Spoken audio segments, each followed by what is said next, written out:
Nous sommes de retour pour la deuxième partie de Face à nous, l'émission qui reçoit les leaders du continent. Nous sommes toujours en compagnie du président Alpha Condé de la Guinée, président en exercice de l'Union africaine. Et cette deuxième partie est consacrée, Monsieur le Président, à la vie politique dans votre pays. Et on sait que les relations avec votre opposition sont devenues plus apaisées, en tout cas comparées au passé, parce qu'il existe désormais un cadre de concertation qui est régulièrement maintenu, Monsieur le Président. Mais comment comptez-vous justement faire en sorte que cette pérennité, cette sérénité avec votre opposition soit maintenue? Bon, je pense qu'il est de l'obligation du devoir d'un président de faire en sorte que son pays soit en paix et tranquille, parce que on ne peut pas développer un pays s'il n'y a pas la tranquillité, le calme. Mais ce qu'il faut voir aussi, c'est que l'opposition guinéenne, contrairement aux autres pays, est une opposition particulière. Nous avons été opposants, beaucoup d'autres sont opposants, ils ont créé des partis, ils se sont battus. L'essentiel de l'opposition guinéenne est formé par des anciens premiers ministres, donc des gens qui n'ont jamais milité, qui n'ont jamais fait. Ils ont été nommés par Conté, premier ministre, après premier ministre, ils ont créé le parti. Et ensuite, c'est eux qui ont géré ce pays. Nous allons présenter bientôt le bilan, justement, parce que j'ai empêché maintenant, j'ai laissé libre comme président du bilan de leur gestion. Si la Guinée était si en retard, pourquoi? En fait, comme ils ont vu que sous ma direction, la Guinée va avancer, ils ont commencé par mettre les enfants dans la rue pour empêcher qu'on avance. Parce que dès qu'on dit sur France 24 ou Africa 24, ils sont dans la rue, ça fait inquiéter les bailleurs de fonds. Moi, j'ai été 50 ans opposant, 40 ans, 50 ans opposant, j'ai manifesté, mais je n'ai jamais cassé un vélo. Les manifestants de l'opposition, ils cassent les voitures, ils cassent les vélos, ils cassent les maisons, ils lancent des fronts sur les gens, etc. Tout ça pour qu'il y ait des morts. Malgré cela, quand même, nous avons quand même pu atteindre les objectifs économiques. Mais il est le devoir du président, quel que soit le comportement de l'opposition, responsable ou irresponsable, de faire en sorte qu'il y ait un minimum d'accord pour maintenir le pays en paix. Donc je dis clairement que tout ce qu'il y a comme accord entre l'opposition et le gouvernement, la majorité, je m'en fais le garant. Mais ça ne veut pas dire que si l'opposition demande quelque chose et que la majorité n'est pas d'accord, je vais l'appliquer. Je l'ai dit, tout se ferait comme accord, je serai le garant pour l'appliquer. Mais s'il y a des points de divergence, vous allez continuer les discussions. Donc nous continuons, mais ce n'est pas facile parce que... Le cadre du dialogue sera maintenu. Le cadre du dialogue sera maintenu, mais la réalité c'est que l'opposition voit que la Guinée avance et qu'ils savent que si le gouvernement peut travailler, ils seront complètement déclassés. Parce que les gens vont dire, mais vous avez géré, vous n'avez rien fait maintenant, regardez comment le pays avance. Depuis quand la Guinée a pu avoir accès au marché international, alors que nous n'avons même pas eu de PPTE. Quand vous n'avez pas de PPTE, vous ne pouvez avoir que des crédits concessionnels, c'est-à-dire 30 ans de durée 1,5%. Mais jusqu'à ce que j'arrive au pouvoir, la Guinée n'a jamais pu avoir accès au crédit non concessionnel. Ça veut dire quoi, que les revendications de l'opposition, vous les estimez aujourd'hui illégitimes? Elles n'ont pas de fondement? Non. Je n'ai pas dit légitime ou pas. Le problème de légitimité, c'est par rapport à l'État. J'ai dit tout simplement que ce n'est pas une opposition qui est une opposition. C'est-à-dire une opposition, c'est les gens qui se battent, qui créent des partis qui se battent et pour le pouvoir. Mais quand vous êtes fonctionnaire, vous êtes assis chez vous, on vous nomme Premier ministre, et ensuite vous êtes sur ce poste de Premier ministre, pour créer un parti, ce n'est pas la même chose du tout. Et moi, je vous fais remarquer que de tous mes amis au pouvoir, je suis le seul qui n'a jamais géré avant. Si je prends mes amis les plus proches, le président Issoufou, le président Ibeka ou le président Roch, ils ont tous été avant Premier ministre au président de l'Assemblée. Moi, pendant 45 ans, j'étais opposant et j'ai accepté. D'ailleurs, de Mandela, combien d'Africains vous connaissez qui peuvent rester dans l'opposition, même 10 ans? Alors qu'il y a l'opposition alimentaire, au bout de 10 ans, ils s'est vont avec le pouvoir. Moi, j'étais opposant pendant 45 ans, j'étais condamné à mort par la Première République, j'ai fait 2 ans et demi de prison. Mais je n'ai jamais participé à un gouvernement et je n'ai jamais accepté qu'un membre de mon parti participe à un gouvernement. Alors, Monsieur le Président, quand même, en Guinée, toujours sur ces questions politiques, la question majeure qui se pose actuellement, c'est celle de la tenue des élections locales. Les dernières élections se sont tenues en 2005. Alors, ces élections ont été reportées en 2013, en 2014, en 2015, en 2016. Finalement, la date du 4 février 2018 a été retenue récemment par la... La dernière élection a eu lieu en 2005. Je vous fais remarquer que j'ai été élu en fin 2010. Alors, c'est quand même pour contextualiser un petit peu. Attendez. L'organisation de l'élection, d'abord, nous avons eu l'Ebola. Si vous connaissez ce que c'est l'Ebola, ça veut dire quand il y a l'Ebola, il ne peut pas avoir de moment de foule.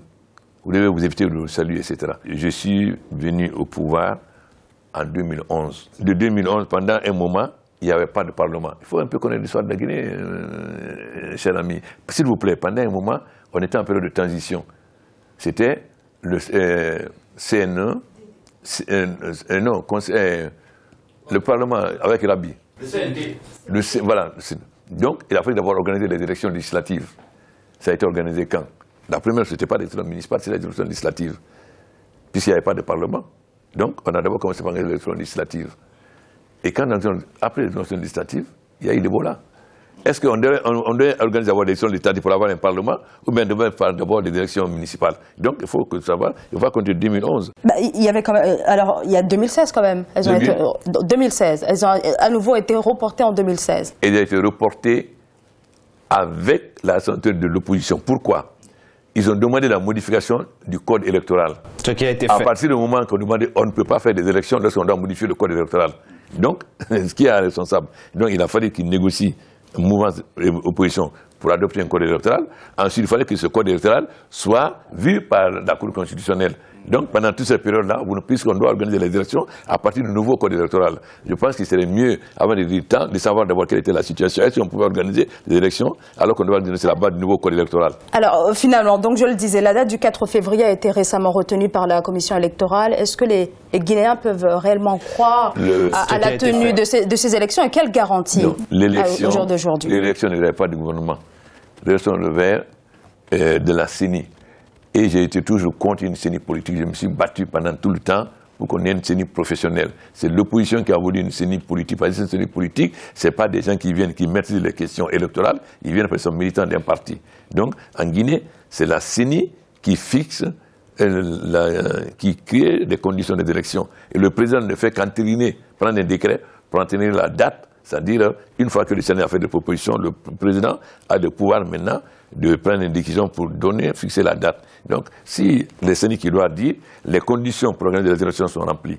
Alors, vous devez être... Le seul pouvoir qu'a le gouvernement, c'est de faire un décret pour fixer la date. Alors, vous devez peut-être sans doute être au courant des conditions actuelles. Est-ce que les conditions actuelles permettent l'organisation de ces scrutins le 4 février 2018? Mais c'est le gouvernement qui met les moyens à la disposition de la CENI. Il vous communique quand même... Pour organiser les élections, il ne suffit pas seulement d'avoir les moyens. Il ne suffit pas seulement d'avoir les moyens. À la fois logistique, financier... Demander à la CENI, si le gouvernement n'a pas mis... Téléphone à la CENI, demander si le gouvernement n'a pas mis à la disposition des moyens matériels qu'il faut pour organiser les élections. Maintenant, l'organisation des élections ne relève pas du gouvernement. Ça relève de la CENI. Et le gouvernement n'a aucun pouvoir sur la CENI. Lisez la Constitution. En tout cas, vous jouerez votre partition, promettez-vous ici. Le gouvernement, en aucun cas, un seul jour de retard ne sera dû au gouvernement. Mais la CENI doit organiser les élections transparentes. Ce n'est pas en Guinée seulement, dans beaucoup de pays africains, même pas africains, même en Europe, parfois, il y a une date, mais la date change parfois en fonction des nécessités. Mais la CENI est autonome. Le gouvernement n'a aucun pouvoir sur la CENI. Le seul pouvoir du gouvernement, la CENI propose un calendrier, je fais un décret pour signer. Et je demande à la CENI, est-ce que vous êtes sûr que vous pouvez respecter la date? Mais le gouvernement doit aussi veiller au respect de la Constitution, des délais constitutionnels imposés. C'est aussi son rôle aussi.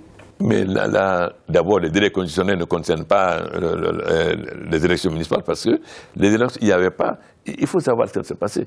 En Guinée, il n'y avait que les élections municipales concernant les mairies et les CRD. On a voulu maintenant, les chefs de quartier n'ont jamais été élus. Vous savez, il y a combien de CRD en Guinée? Il y en a 330.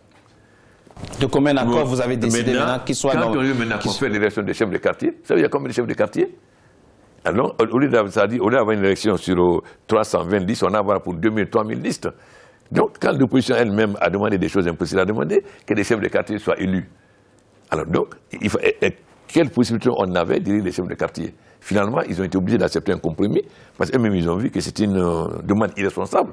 Donc, finalement, on a accepté un compromis concernant les chefs de quartier. Mais combien de temps on a perdu sur cette question-là? Il faut élire les chefs de quartier. Donc, je pense qu'il ne faut pas seulement dire la date, il faut voir concrètement qu'est-ce qui s'est passé. Pourquoi on en est arrivé là? Parce que tout mettre sur le dos du gouvernement, c'est facile. Mais nous, on donnera tous les moyens à la CENI pour qu'ils respectent les élections municipales. Même mieux. Ça va aussi. Toutes les autres élections législatives et présidentielles. Législatives et présidentielles, justement, prévues en 2020. Non, ils ont été organisés à la date. Pourquoi? Alors qu'on voulait nous piéger. Ah non, on ne peut pas organiser pour qu'on dépasse la date constitutionnelle, comme au Congo-Kinshasa. Mais l'élection présidentielle a été organisée. C'est l'élection la plus importante.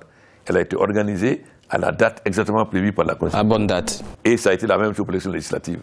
Monsieur le Président, alors on a parlé d'élections, on a parlé de dialogue national. Quel héritage politique souhaitez-vous laisser au thème de votre présidence? Moi, je me suis battu depuis le mouvement étudiant pour deux choses. L'indépendance de l'Afrique, l'unité de son développement. Je me suis battu pour que la Guinée soit un pays souverain. La première république, le premier président a amené l'indépendance politique.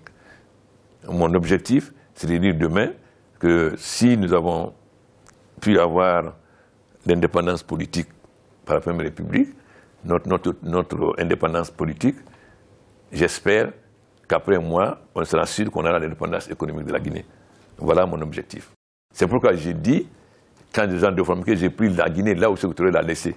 Mais les mauvaises langues interprétativement, je vais dire qu'il a amené l'indépendance politique, mais il n'a pas pu amener l'indépendance économique du fait de conflits qu'il avait avec la France et d'autres pays, et de la mauvaise gestion ensuite. Donc, que moi, mon objectif, c'est de doter la Guinée de l'autonomie économique. On a eu l'indépendance politique en 1958. Mon objectif, c'est d'amener la Guinée vers l'indépendance économique pour que nous soyons véritablement souverains, maîtrisant son destin. Nous retenons de cette deuxième partie que le président Alpha Condé promet de maintenir un cadre de concertation permanent entre le pouvoir et son opposition de façon à ce que le climat politique soit décrispé dans votre pays. Monsieur le Président, nous proposons de marquer une courte pause. On se retrouve dans quelques instants pour la troisième et dernière partie de Face à nous, l'émission qui reçoit les leaders du continent.